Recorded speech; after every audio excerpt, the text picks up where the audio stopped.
It looks like nobody has questions. Okay, so I just started the recording here, and if you have questions and don't want to interrupt the class, that's fine. You can wait till the end, and I will answer those. Hopefully, I won't talk too long. I'll try to keep it simple. But as far as animation goes, you might have heard the ability to move things around doesn't mean you're an animator, which is pretty harsh. It might be true, I guess, but you need to lose that fear of, oh, I'm doing everything wrong, you know. It's okay to do things wrong at first. You have to lose that fear of I'm doing things wrong, you know. That the only thing you're going to learn is by making mistakes, you know, and especially on a CG environment, if you make a mistake, you can easily undo. You can easily start over, or, you know, ask somebody for help. So the first thing you need to do is lose the fear of, you know, I'm not a full-fledged animator. Nobody is when they start, so you're gonna make animation at first. It's gonna look bad. That's fine. You know, the next one's gonna look better and better and better, and so on. So the first thing, I just want to know how many of you guys have taken the Intro to Animation class or any type of animation class before.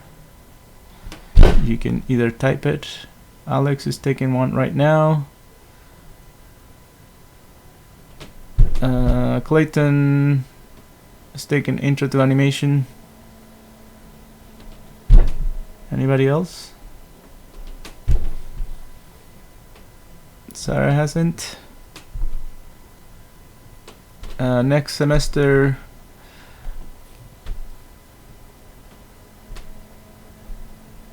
so Cole is taking one in the past. Okay, so some of you have, some of you haven't. That is completely fine. You know, some people might tell you you're not an animator because you're not using the principles of animation. The principles of animation, if you haven't heard about them, there is a video. Where is it? I had it ready here. Where did it go? Principles of animation. I'll have to find it again, I guess. But when you type it in here, 12 principles of animation, the first thing is going to come up is this series of videos. So I recommend you watch them. They're very important. Some of the things that are mentioned are very important, and they're going to help you get past that stage of I'm just moving things around and I don't know if it looks good or not. So I would watch them and rewatch them and try to learn the principles, try to apply them. You know, make an animation and say, today I'm going to practice anticipation or arcs, or today I'm going to practice whatever of the 12 principles of animation. And the first assignment we'll do in this class will be the bouncing ball. So there's a few things that are basics on the bouncing ball, like squash and stretch and spacing and moving in arcs. So what happened here? I'm just going to play those videos and you can rewatch them later. I'm going to play squash and stretch,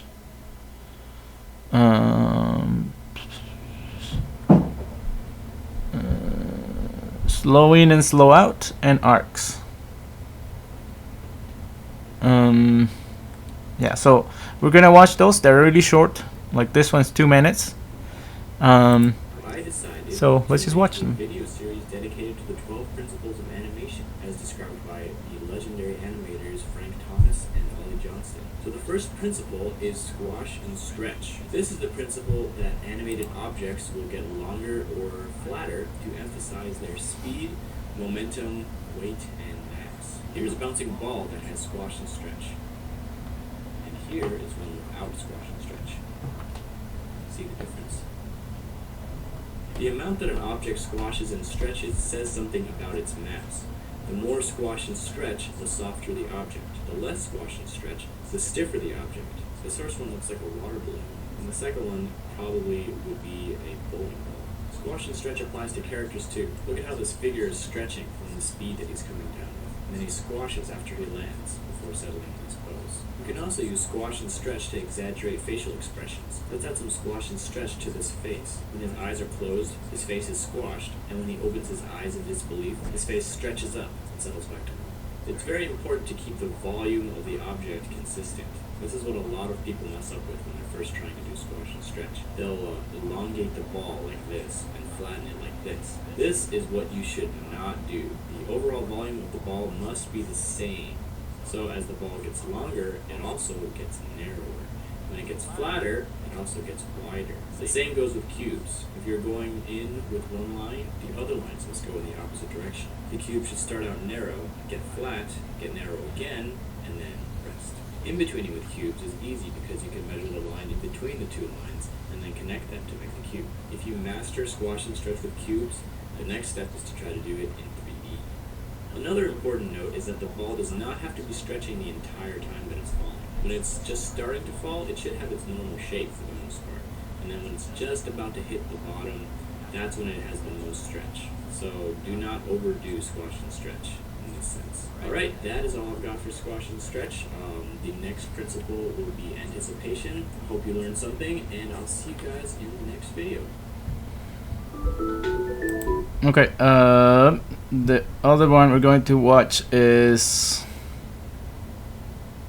slow in and slow out.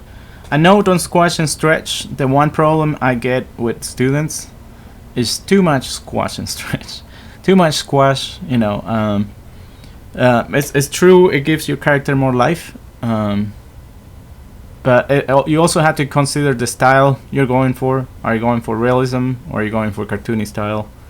Sometimes I remember watching some cartoon and I thought, that looks like that face is made out of Play-Doh, you know. It's like so much squash and stretch is distracting, you know. So on real life, squash and stretch is not that much. It's okay to exaggerate it a bit, just like when you're doing figure drawing. It's okay to exaggerate the pose a little bit so it's more readable. Don't go crazy with squash and stretch. I get these balloons, water balloons looking bouncing balls all the time. So just keep that in mind. You know, a good animator uses reference all the time. So if you animate a bouncing ball, you know, you'll look at it. If it's a bowling ball, it'll probably not stretch or squash at all. If it's a soccer ball or a basketball, you know, it will have some stretch and squash, but it's not that much. So you can exaggerate it a little bit, but not go crazy with it, you know, especially if you're going for realism. So slow in and slow out, we'll look at that. This video is based on the 12 principles of animation as described by Frank Thomas and Ollie Johnston. Alright, so the next principle is called slow in and slow out. This principle refers to the way pretty much all movement starts slowly, builds speed, and finishes slowly. This is one of the most important principles to achieving lifelike motion. Without slow in and slow out, things feel mechanical. That's because robots are one of the only things that actually move their parts at a constant speed. To use this principle in 2D animation, you take your extreme poses, draw a single in-between, and then draw in between those, then only in between the drawings closest to the extremes, until you're satisfied with the amount of slow in and slow out. With 3D animation and motion graphics, adding slow in and slow out is a matter of changing the motion curves from linear to spline by adjusting the Bezier handles. As time progresses, the object starts slow, gets fast, and ends slowly. Use it wisely. For example, you wouldn't add a slow out to a bouncing ball as it's colliding with the ground, but you would add it as it's bouncing back up. You wouldn't add it to a bullet coming out of a gun, but you would add it as the gun comes up due to whiplash. Using this principle can allow you to only have to draw one in-between if the motion is quick enough.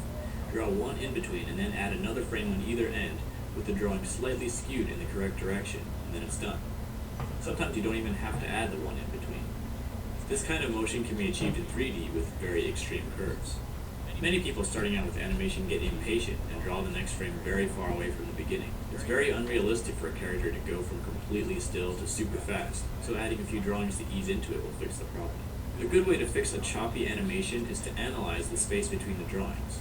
They should be evenly spaced, with drawings closer together at the beginning of the action and at the end of the action, and drawings farther apart in the middle. So that's it for slow in and slow out. The next principle is called arcs. Thanks for watching, and I'll see you in the next video. So we'll go straight to the other one. The button doesn't work.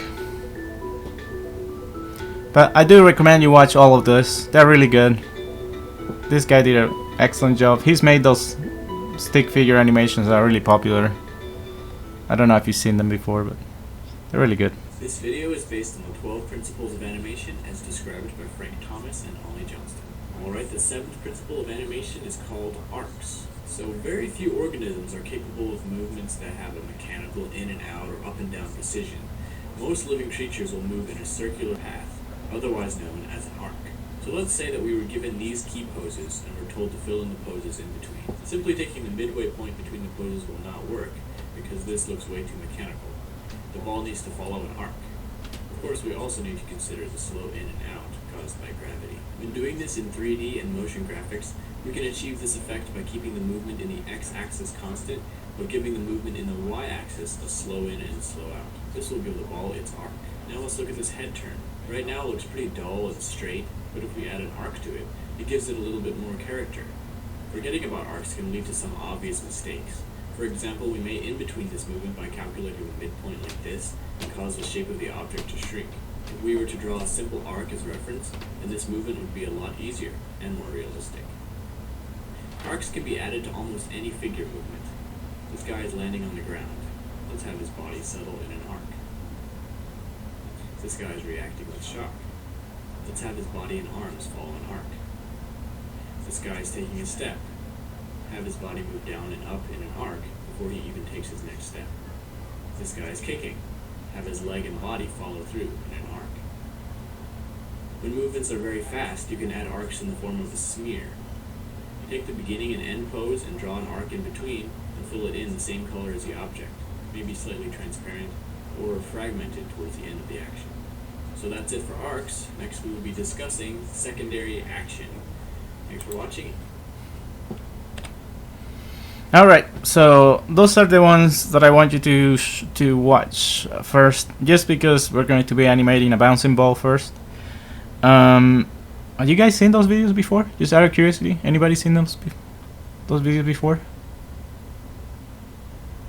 No. I've watched all of them, Alex. They're good, huh? No, so yeah, watch them. If you type on YouTube 12 Principles of Animation, that's the first thing that's gonna come out. By Alex. Sorry, Alan Becker. Alan Becker. But yeah, so let me go back to Maya here. So we're going to start moving stuff around. So yeah, moving stuff around doesn't make you an animator, but that's where you start, right? So you gotta know how to move stuff around to get good. So I want you to open Maya and see if you can follow around. I don't know if you can. I don't know. Hopefully you guys have 2 monitors. I don't know how you guys work at home. If I had just one screen, it would be pretty tough. I know for sure. But yeah, I'll give you a couple minutes to get set up. Opening Maya. Maybe on your phone you can watch and then do on your computer. I don't know how you guys can work this out, but just open Maya.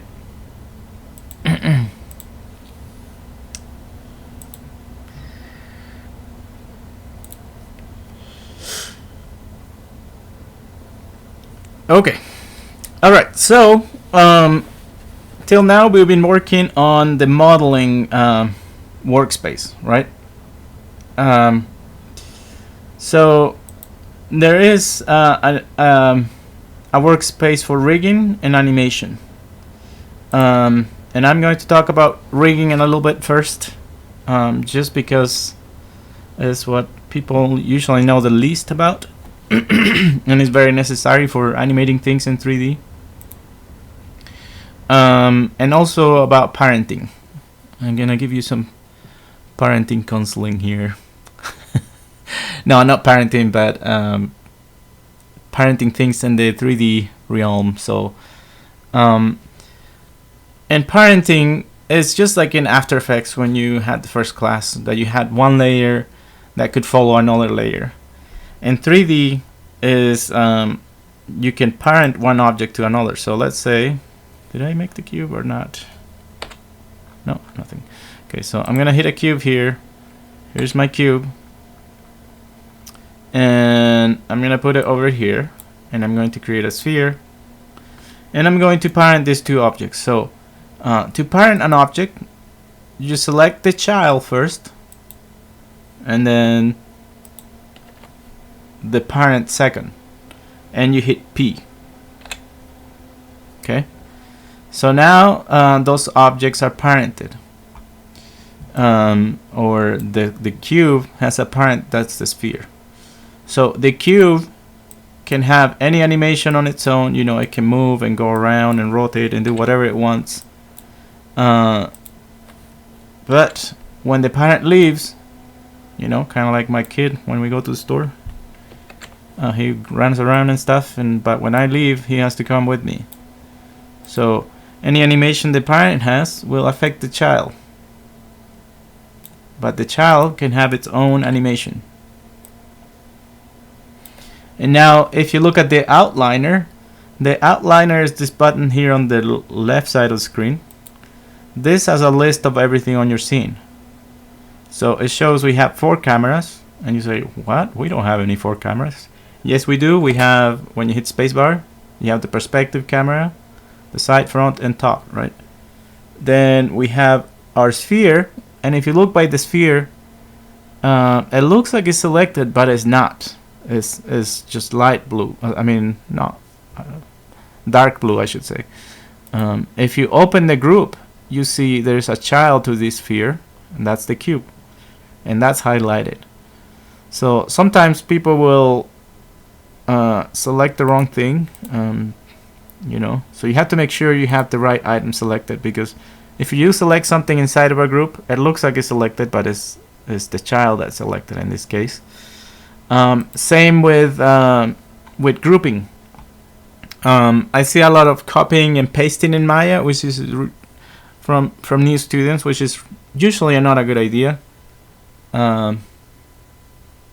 Yeah, so parenting is not the same than combining. Combining just makes 2 objects one object. But yeah, I can show you, I guess. So let me just unparent this. So to unparent something or to ungroup something, the only thing I have to do is click on the middle mouse button, and you see a plus sign on it, on the cursor, and just drag it out of the group. So I'm gonna drag it out. Now it's out of that group. So now if I move the sphere, the cube is not following anymore. It's not a child of it. So, but if I combine them, you know, they are one object now, and I cannot have animation just on the cube. You know, when I select the cube, it tries to select the sphere also. So yeah, that's the difference. So and if you look in here, it made a group here, which group has its own set of problems. So let me just delete these guys here. So and groups, you know,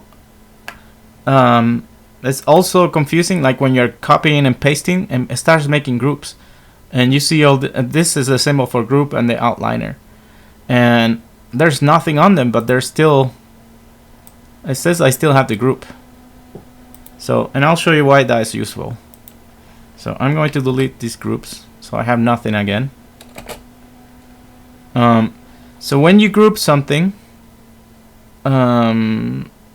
let's say I create a sphere, and I'm going to create a group. So you can either go edit, group, or you can just say Control G. So I'm gonna say Control G. Now I've grouped the sphere. So it's like the sphere made a club, and she's the only member on the club. So if you look at the outliner, it says group 1, and if I open the group, there's the sphere, right? So why is this important? Is because let's say you by accident select the group and want to scale want to scale the group. I'm getting my shortcuts mixed up here with Blender. Okay, so if you scale the group by accident instead of the sphere, look what's happening. You're getting some weird results, and this might have happened to you already. It's like, what the heck is going on? I'm just trying to scale. The thing is, you're scaling the group. I'm scaling the group, and the group pivot point is on the middle of the stage or the scene. So this can also be useful. So let's say I wanted to animate the sphere rotating around this on this point. Like we usually have an assignment that is the solar system, where you make planets rotate around the sun.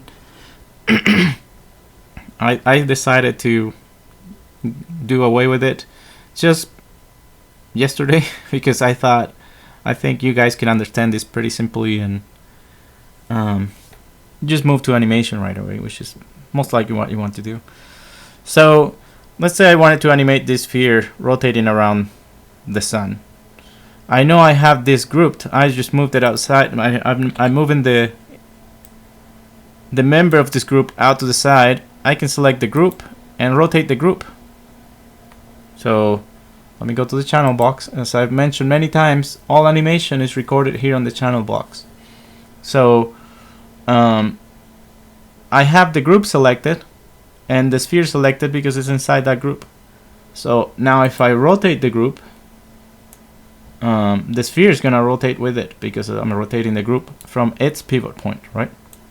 That's the pivot point of the group, not the pivot point of the sphere.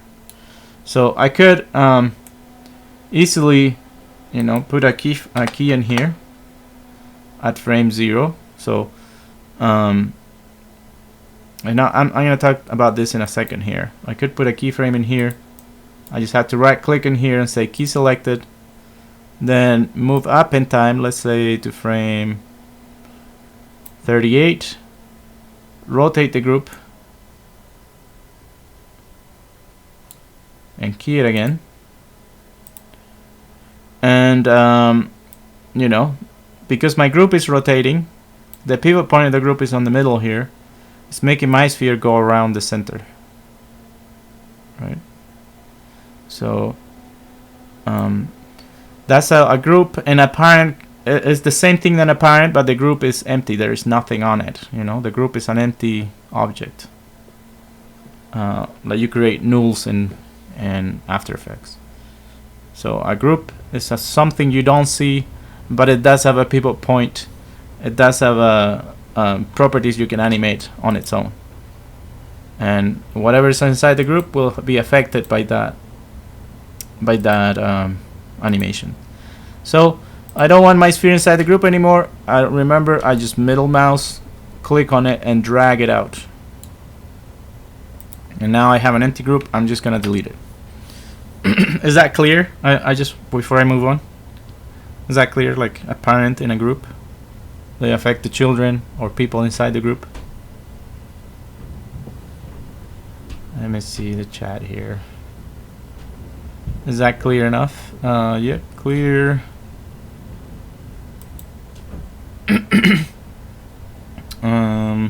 Okay, I hope the rest of you understand, because it's a very important concept. Sometimes I see people trying to animate stuff, and I don't know what's happening. My cube or my sphere is scaling weird, and I look at the outliner. The cube is inside of a group. That's the biggest issue I run into. I need some water. Excuse me. So if it's not clear, go ahead and ask me questions now. When I try to clear my throat here. Okay. If you don't have questions, I'll just keep moving, I guess. Okay, so in animation and in Maya happens in a timeline. So all animation happens in time. Like when we talk at the first of the semester, so Clayton's asking, could you parent the Lego hand to the arm? Yes, you could. So that's a good question actually. So let's say this is your Lego arm. I'm just gonna make it look like an arm a little bit, and let's say the sphere is the hand here. Let me move it close.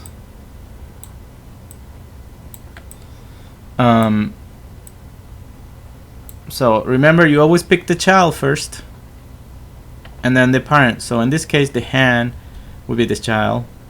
Oh, am I not sharing the screen? Yeah, we can see the screen. Alright, let me, I'm forgetful here, sorry.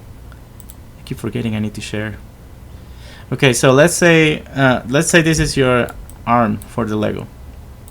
So we're going to say the arm is the cube, and we're going to say the sphere is the hand. So if you remember, the child is always selected first. So you want the hand to follow the arm. So the hand would be the child, the arm would be the parent. So you select the child first, then the parent, and hit P.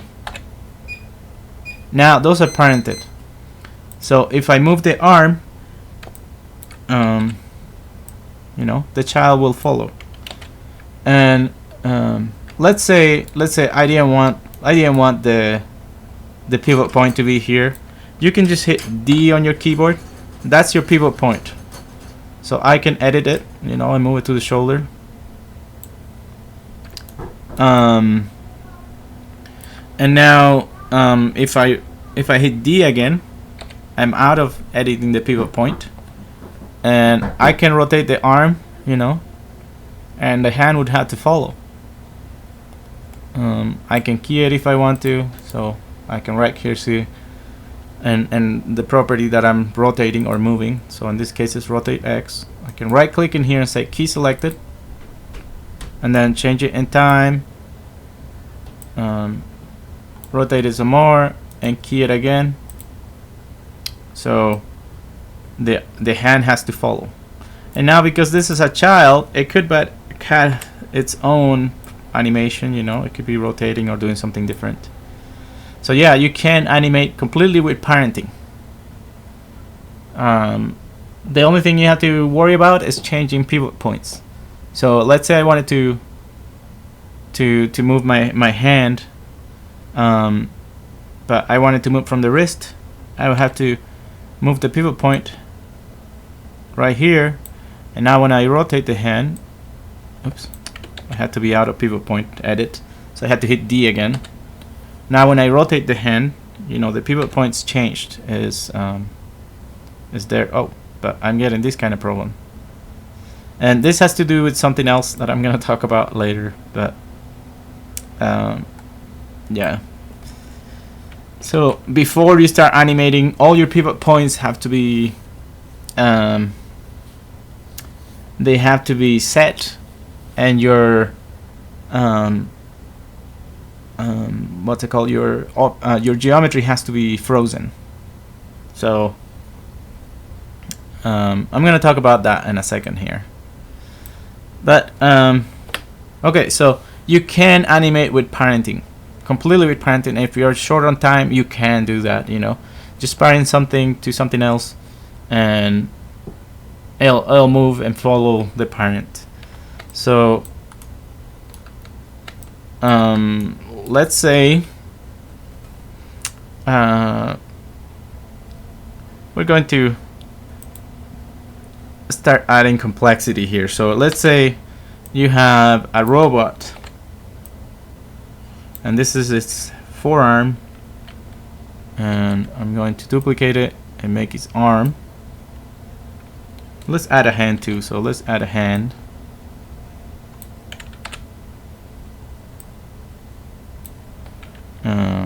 Or let's say it's a foot. So yeah, let's say it's a foot. Okay, so we're gonna put it here, and this is the leg of a robot. You know, you might have joints and other things, but it'll work the same. You'll get the concept here. So let's say I wanted to animate this, but parenting is getting too time consuming because there's too many parts for it. You know, or it's not clear, you know, what you're moving and things like that. So what is used to animate in 3D is called rigging. So rigging means putting bones on things. So just like you have bones on your body, if your bones move, you know, your muscles are attached to these bones, so they have to follow.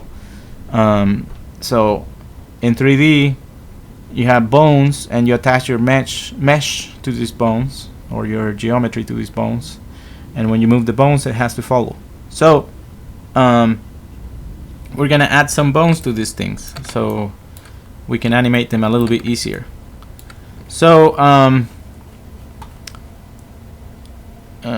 before we do that, we have to look at the channel box. So if I look at this is the thigh, I guess.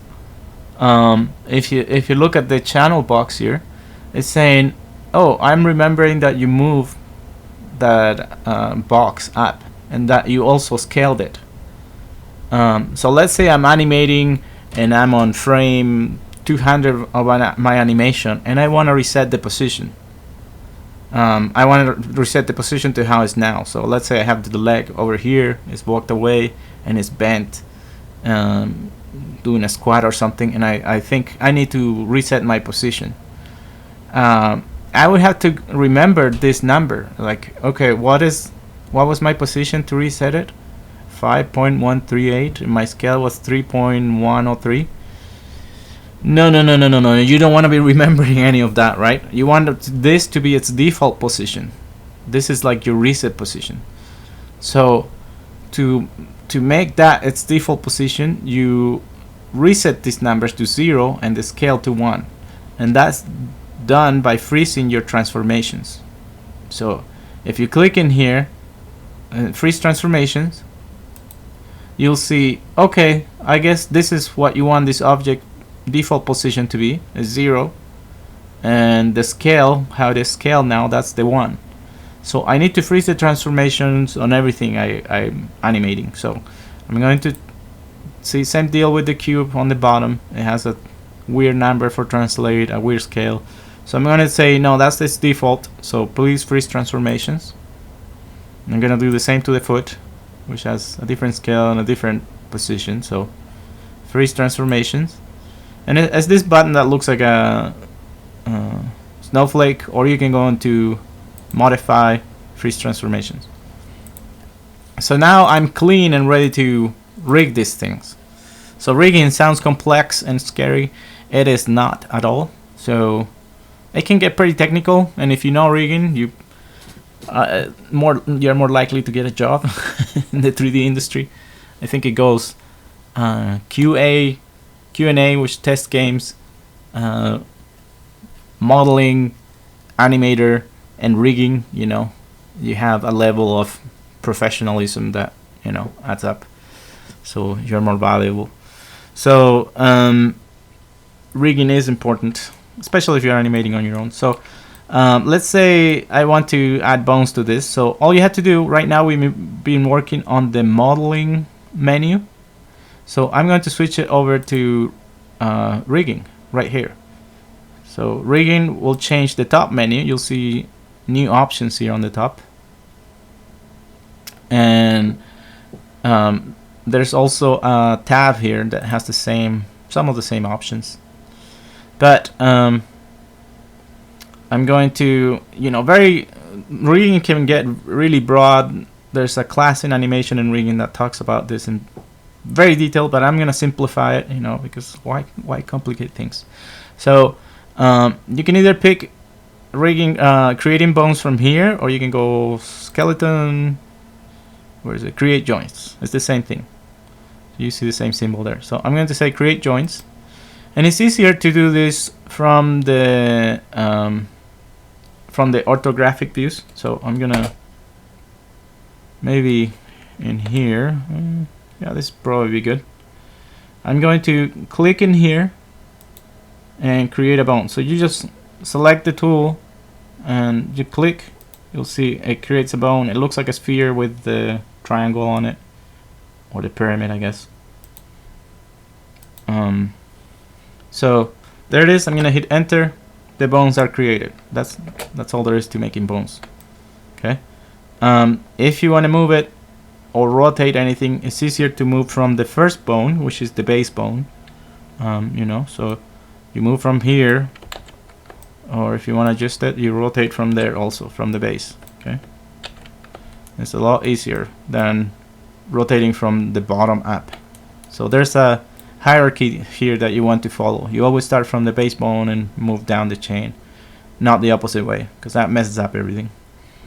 So now if I wanted to parent this geometry to these bones, I'm going to select the first bone, which is my thigh bone, and I shouldn't name the cubes here so it's clear, but I can still do it. Yeah, let's name this stuff. So let's say goth. Is that how you spell it?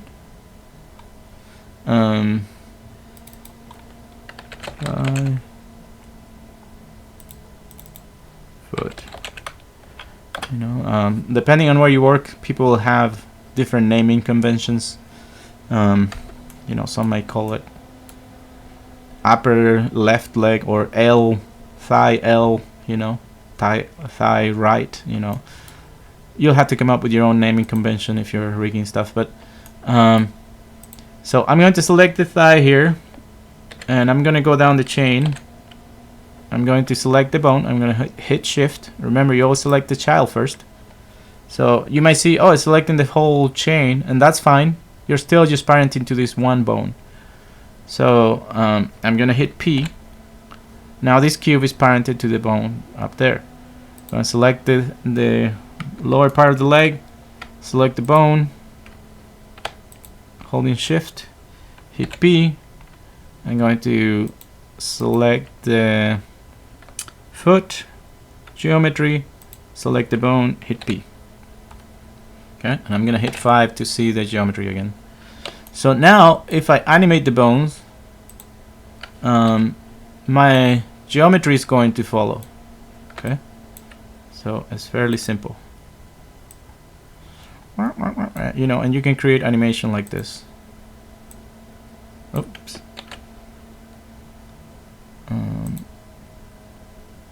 Did I not parent the foot? Yeah, I did parent it. Okay, so you know, this is how animation works. And broad, it's a broad explanation, but I hope it's simple enough so you can understand it. So this type of animation is called forward kinematics, or you're gonna hear FK a lot. So you're wondering, what the heck is FK? So forward kinematics, it means it goes from the base bone forward. So let's say you wanted to animate the leg walking, you would probably move the thigh first, then the knee second, and then the foot last. Right? Oops, I keep selecting the wrong bone here. The bone last, right?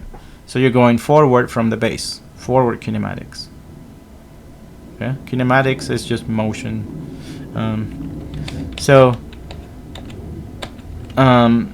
There's something else called reverse kinematics or inverse kinematics. IK, you will hear a lot. IK, inverse kinematics. So that, what it means is that you would, it's just like moving a puppet.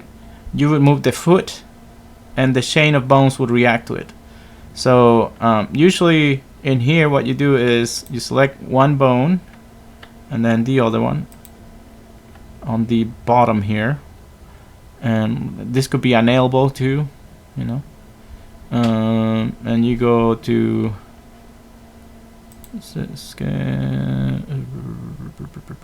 where is it? Well, I see it right here. Is inverse kinematics. So I'll click on it, and click on those bones again. So this one and then this one. So you'll see this weird symbol show up. But now what happens is when you pick this bone, oh, shoot. I lost my IK here. There it is.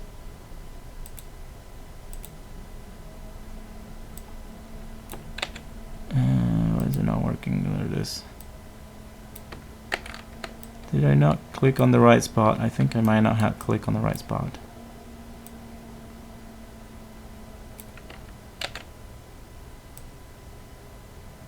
Oh yeah, it is working. I don't know why it's not bending. Oh yeah, I see why. Okay, so now if I move the foot, you know, it's moving the rest of the leg. Which is kind of like a puppet, you know. The puppet has the, or a marionette, I guess it's called. It has the string at the end of the limb. You kind of pick the hand with the string, and when you pull the hand, the arm follows. It's the same thing. What happens with mine is I didn't give it a clue of which way to bend. So let me undo here until the IK is gone. There it is. Okay, so usually you want to give it a clue of how this limb joint or this joint bends, or which way. So you kind of give it a little bit of curve, and you have to usually do that before you attach it. So let me just delete these bones again. Oops.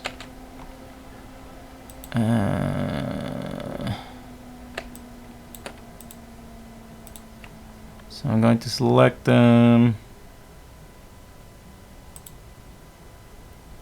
Maybe delete their history, we'll detach them. No, they're still parented. Okay, let me start over. Okay, so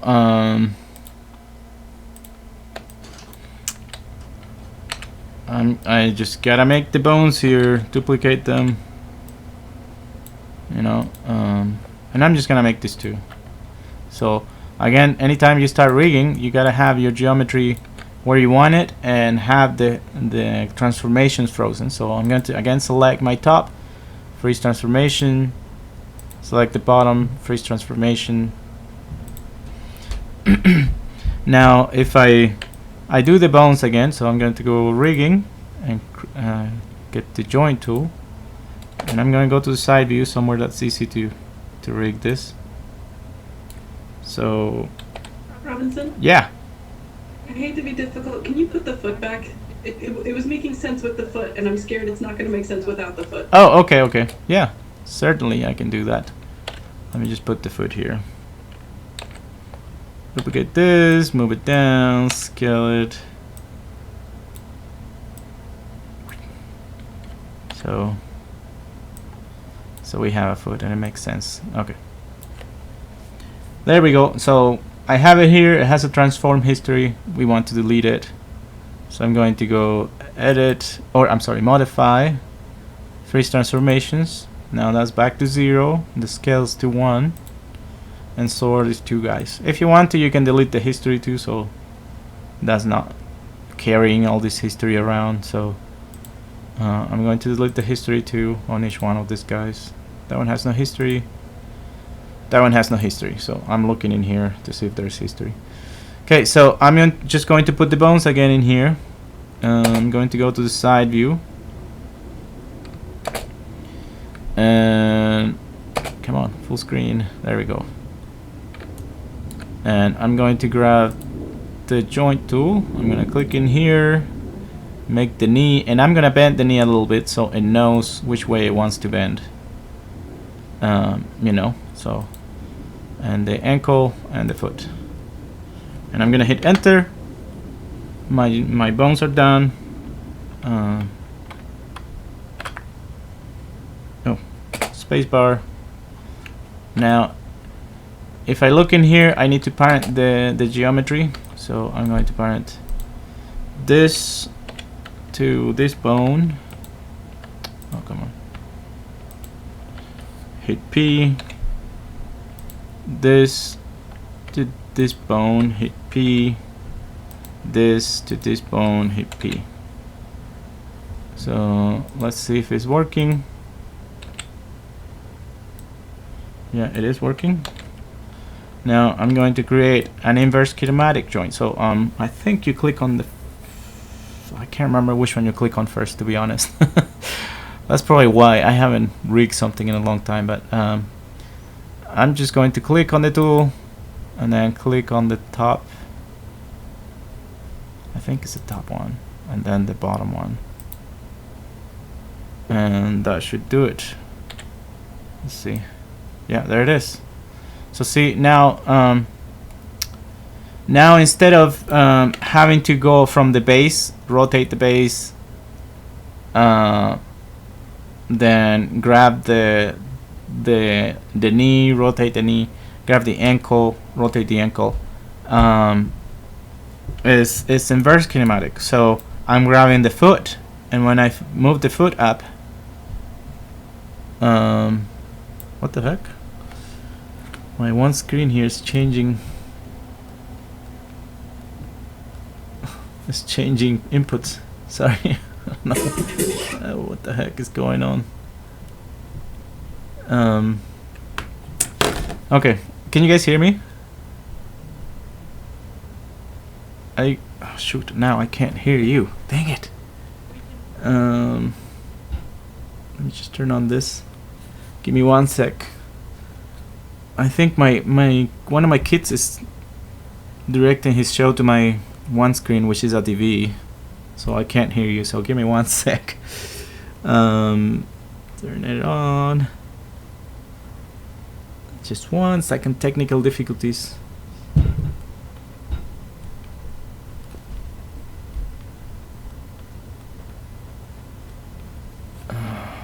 Shoot.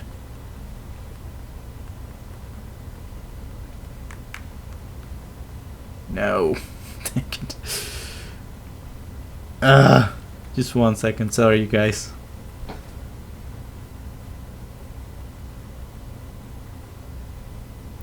Oh, dang it. I didn't know my kids could take control of my screens like this so easily and just hold me hostage here. I want HDMI 1. HDMI 1, please.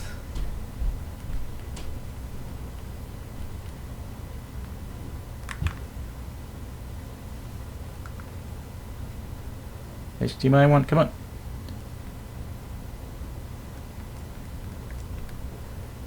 Okay, well, I hope you can hear me. I guess you can hear me, I just can't hear you. So if you have a question, you'll have to type it. Anyway, so this is inverse kinematics. So it's inverse because you're grabbing one of the last bones on the chain, so you're going backwards. So the last bone is moving the base bones and all the other ones in between, right? So I want you to set up something like this simply on your computer. You know, just create 3 cubes, click on the bone tool, just start from the base. You always start from the base. If you think about a human, the base of the chain is your hips, so that's why you start for the hip down to the knee, ankle, and foot. On the shoulder, it would be the same thing. You start from the shoulder, elbow, and wrist, right? That's how the chain goes. On the body, it will start from the hips, so the legs would be children of the hip.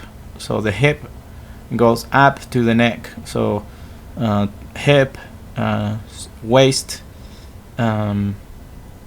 torso, I guess, or chest, and then neck. So the main joint on the body is the hip, because from there all the movements come out, or the center of gravity, I guess. So this is parenting, and this is just joints, and to make a human mesh move. Let's see. I'm just gonna delete this. I'm just gonna delete everything actually to keep things clear here. I'm going to just grab a human. There's another type of rigging which is called skin binding, which is used for organic meshes. So I'm going to just throw a mesh in here. I'm going to say I'm gonna grab one of the models that are pre-made, so general editors, content browser,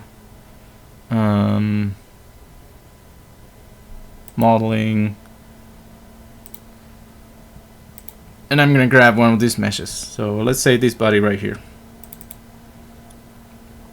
So I'm gonna double click on this, and this is like the ultimate thing for rigging, I guess, is rigging a humanoid organic mesh or animal mesh. So when you're rigging a mesh for a human, it's not like a robot, you know. It's not made out of parts. It has a continuous mesh, like your body there's not a joint here that rotates, or it does, but it's under our skin and muscles and all that. So you had to deform this mesh to animate it, and that's called skin binding. So if you think about the mesh, it's just a thin skin of polygons. You know, you can go inside and you'll see it's hollow. There's nothing in it.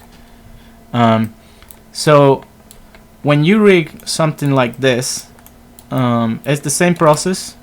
You know, you would start from wherever the base is. So in this case, it would be the hip, and from the hips you go down to the leg.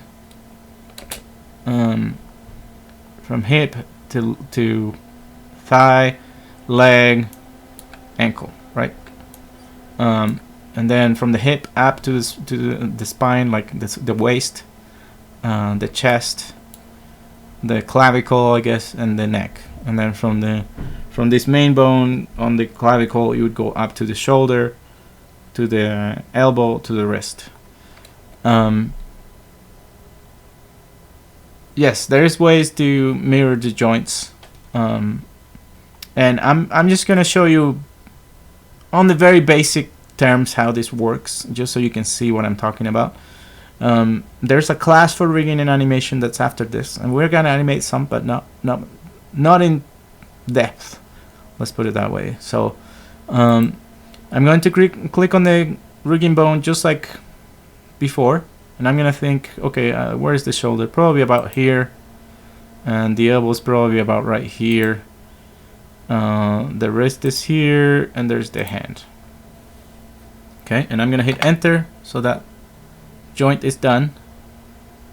And actually, let's make a spine here too. So I'm gonna click on this again, and I'm gonna hit the hips. Oops, could I put it up center? I'm just gonna put it on the center here. I'm gonna say this is the waist, the torso, and this is the sternum, or where the clavicle would go, and hit enter to get it done. So I have two sets of joints. So now I want the arm to follow this bones on the sternum, right? So I'm going to select the arm at the base. I'm going to shift select the parent, which would be the sternum, and hit P. Right? So now they're parented. Okay. Now the arm is child of the sternum. So to get this mesh to follow and deform with these bones, you know, because the elbow needs to bend at the joint here, you have to do skin binding. So we're going to select the mesh and select the parent bone on the bone structure, which is the hip, and instead of saying parent, we're going to go to the skin menu and say bind skin. So now it's done. So now if I move a bone, you know, it's going to move the skin with it. So if I rotate the arm, it's going to make at first it's gonna look awful. You know? It's gonna distort all weird, Why is that? Is because Maya doesn't know how to distort it. It's doing its best, you know. It's doing its best to distort it. It doesn't know exactly what polygons need to follow the elbow, what polygons need to follow the shoulder or anything. But you can fix it. That is called skin binding. I'm sorry, no, that's called weight painting. So with weight painting, you tell Maya what polygons or points need to follow this bone. So if you right click on your mesh and say, or let's see, there it is. So it says paint skin weights, paint skin weights tool. So you'll see the mesh turns white. So whatever is black is being affected by this bone. So or gray even. So gray is being affected, but not that much. Actually, let me select. Yeah, let me see what happens when I move this bone. I don't know why it's showing me that, but anyway, I don't want it to affect anything else but the arm, you know, and the hand. So I'm going to right click and say paint skins weight, and for this bone, oh, it's showing me the base bone, that's why. So let's select this bone here, and there we go. Okay, so I just want this bone to affect this and nothing else. You know, everything else needs to be black.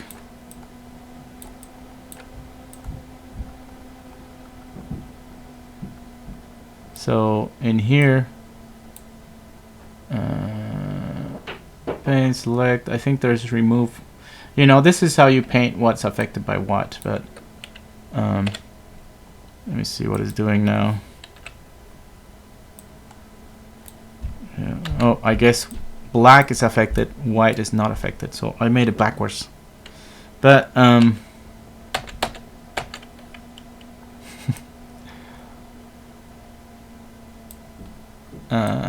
I totally did it wrong here. So everything that's white would not be affected.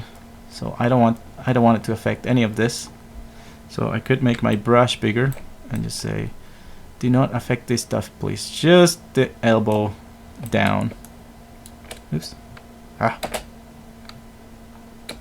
Where's my perspective view here?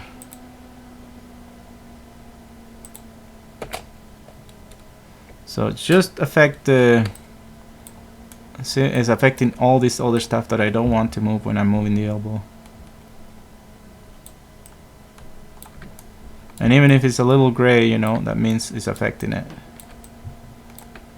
So I don't know. And this is because I created the bones. Maya doesn't know what I'm doing. It's just guessing. It's affecting almost everything with. So this is painting weights. You know, it's just telling Maya, I just want you to affect these points when I move the elbow. So now when I move the elbow, it should affect just those bones and nothing else, or just those points. Okay, so this is, you know, I'm simplifying quite a bit, you know, quite a bit of all this process, but basically this is how you get it done. Now, Maya or the guys at Autodesk knew that you might have an animation that has lots of characters, you know, on the background, or characters that are not very important, that you don't really care about, you know, taking the time to rig the fingers and rig the eyelashes and the hair and all that. It's just a background character that nobody cares about. It's just gonna be walking by in the background or doing something different. So they came up with a quick way of rigging. It's called quick rig, actually. So I'm going to show it to you really quick here. And actually there's also a quick way to create a skeleton, which is right here, human IK. You just click on it and it should show up. I don't see it. I guess you have to have a mesh first. Yeah, it didn't do anything. Let's see. Skeleton, human IK, nothing. Yeah, you have to have a mesh first, but I'll show it to you in a second. So, quick rig, you basically have your model made. So let's say you have your Legos made. You go content browser. Let me just bring one guy here. Let's say this guy right here. So there it is. This is just a background character. Yeah, we'll be done soon, Alex. So we're gonna go skeleton, quick rig, and there's two options. There's a one-click solution, which doesn't do that much of a good job, and then step by step. So if we do one-click solution and say auto rig, oh, I gotta select the mesh first. Let's say auto rig. Maya's gonna think for a minute, and it's gonna do the whole thing for me. So now this model is rigged and ready to go. And you see in here it has some circles to help you grab the bones. Those are called controls. It's just a curve that will not render. That is the bone is a child of this circle. So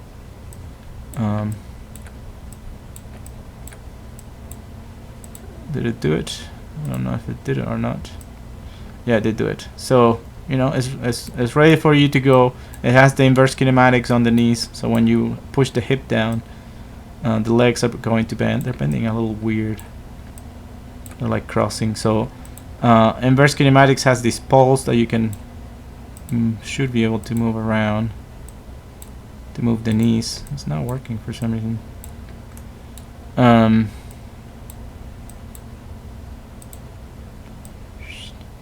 But see, I didn't have to do much work.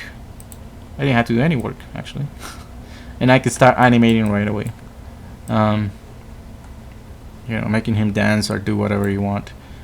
But that's all I'm going to cover today about rigging. I know I covered quite a bit. But at least I want you to try parenting things and putting bones on them. I think this has restrictions on the movement, and that's why I can't move everything, or it just didn't do the rigging right. Looks like he wants to pee. But anyway, so I want you to play with these things. I'll talk some more tomorrow. You can't remember things by just seeing them once, you know. It's pretty hard to remember stuff by just seeing it one time. Remember, a genius needs to see it 5 times at least to remember. So you only seen it once now. But you know, just getting stuff moving is how you become an animator first, you know. Then you start applying the principles of animation. You start saying, okay, I need to create staging for this. I need to create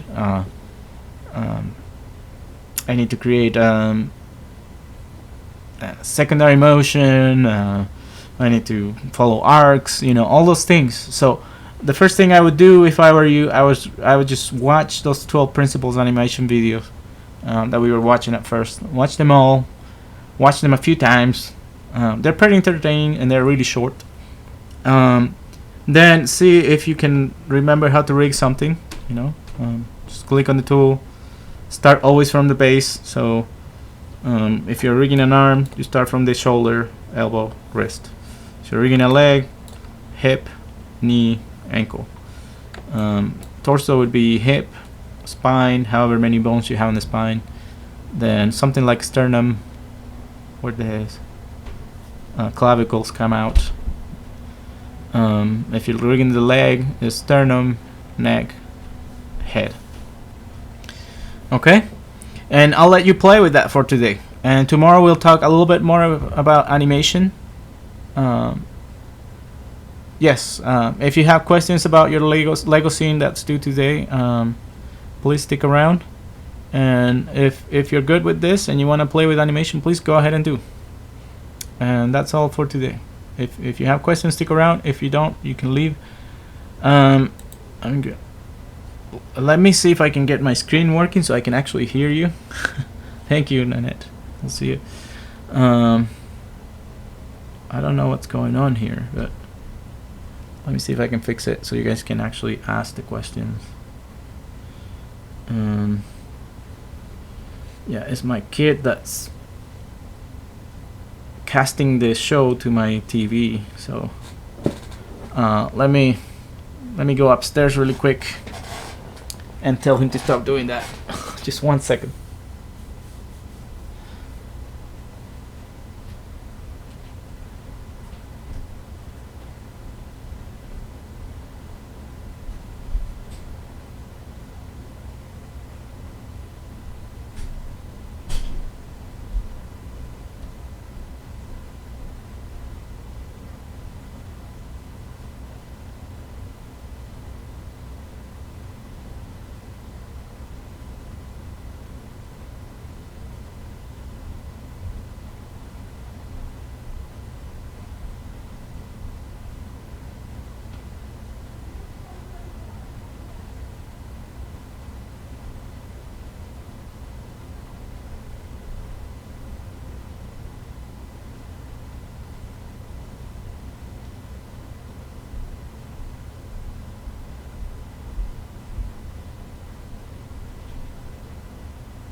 Okay, finally we're back in business. Okay, I'm gonna stop the recording.